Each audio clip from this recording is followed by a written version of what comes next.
ఈ పెద్ద మనిషి ఎవలో గాని జూషిండ్రానోల్లా ఎంత కష్టపడుతున్నాడో. సూతే నడవనీకే సుతం శాతనైతలేదు గాని రోడ్డు పొంటున్న చెత్తనంతా ఏరుకపోయి రిచ్చాలేసుకుంటున్నాడు. గప్పటికే అడ్డమైన చెత్తతోని రిచ్చానంతా నింపుకున్నాడు.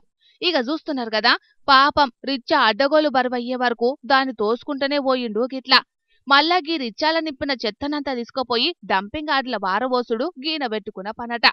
అయితే అసలు ముచ్చటేందంటే, చండీగఢ్లున్న ఇందర్జిత్ సింగ్ అనే గీ పెద్ద మనిషి రిటైర్డ్ పోలీస్ ఆఫీసర్ అట.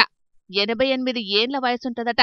ఆయన సుతం పొద్దుగాల్ని 6 గంటలకు లేచి రిచ్చా పట్టుకొని రోడ్ల మీద వారేసిన చెత్త సేకరణకు బయలుదేరతాడట.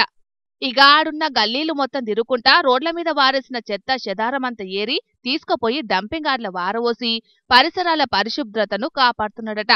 ఇక ఈ ఏరియాలో సోషల్ మీడియాలో వైరల్ అయ్యే వరకు గీన చేసిన పనిని తారీఫ్ చేసుకుంటా కామెంట్లు పెడుతున్నారు చాలా మంది గిది చూసినోళ్ళు. అయితే పరిసరాల పరిశుభ్రత మనకెందుకులే అనుకున్నటోళ్లున్న గిప్పటి జమానాల గింత పెద్ద వయసులో సుతం ఏం ఆశించకుండా నిస్వార్థంగా చెత్తనేరి పరిసరాలను కాపాడుతున్నాడంటే గీన నిజంగా చాలా గ్రేటే గదనొల్లా.